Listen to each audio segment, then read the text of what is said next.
Welcome to The Explainer. So today we're going to tackle something really profound, the journey of truth and reconciliation in Canada. We're going to be guided by the idea of walking together, and we'll dig into the history, the big ideas, and, what role each of us can actually play in all of this. Okay, let's just dive right in. The whole journey toward reconciliation, it really starts with one simple but incredibly powerful act, listening. And we're not talking about just hearing words. It's an active choice to really take in someone's story, to build empathy, to build awareness. It's the bedrock for everything else. So to really get where we're going, we first have to look back, right? We've got to understand the history that makes this whole journey so absolutely necessary. Now, it's really easy to think of this stuff as ancient history, something from a textbook, but it's not. Policies of assimilation, especially the residential school system, they were designed on purpose to erase cultures, languages, and family connections. And that has left a painful legacy that people are still dealing with every single day. This timeline, wow, it really puts things into perspective, doesn't it?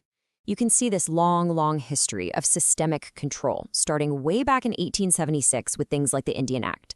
And then you contrast that with how incredibly recent the efforts to actually address all of this are. The TRC was only established in 2008. And all of that leads to this really heavy but super important concept, historical trauma. And look, we're not just talking about individual sadness here.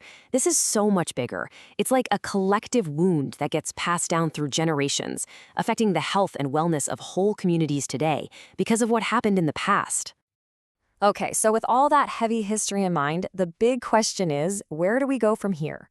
Well, the path forward is really guided by two key ideas that we need to be crystal clear on: truth and reconciliation. Think of them as our map for this journey. So let's start with truth. And this isn't just about facts and dates. It's about a commitment, a promise, really, to look at our shared history with open eyes, even the parts that are painful and make us uncomfortable. It means actually acknowledging the harm that was done and sharing those truths openly. And then you've got reconciliation. And I want to be super clear here. This is not just about saying, I'm sorry. It's an action word. It's this ongoing, hands-on process of actually rebuilding relationships through concrete steps, through real dialogue and genuine partnership. And this is where it all clicks together. You absolutely cannot have one without the other. It's impossible. Truth is the foundation. It's acknowledging what happened. Reconciliation is the action. It's what we build on top of that foundation. They are two sides of the same coin, and they have to work together.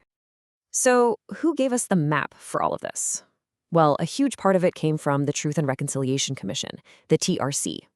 They did some incredible, vital work.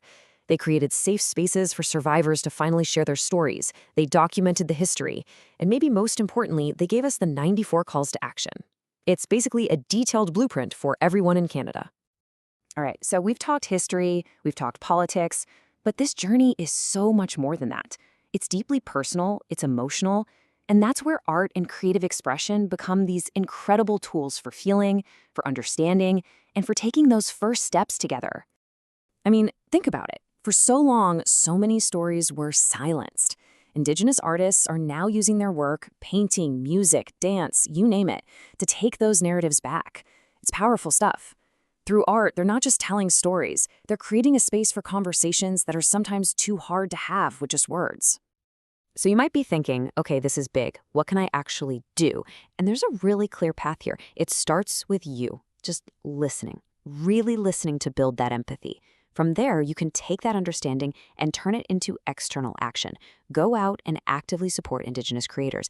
And finally, get involved right where you are in your local community.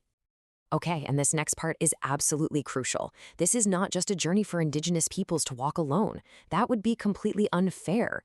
This is a shared responsibility. It requires every single one of us, especially non-Indigenous Canadians, to step up and participate.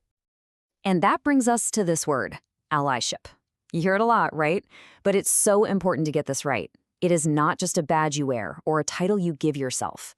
It's a verb. It's something you do.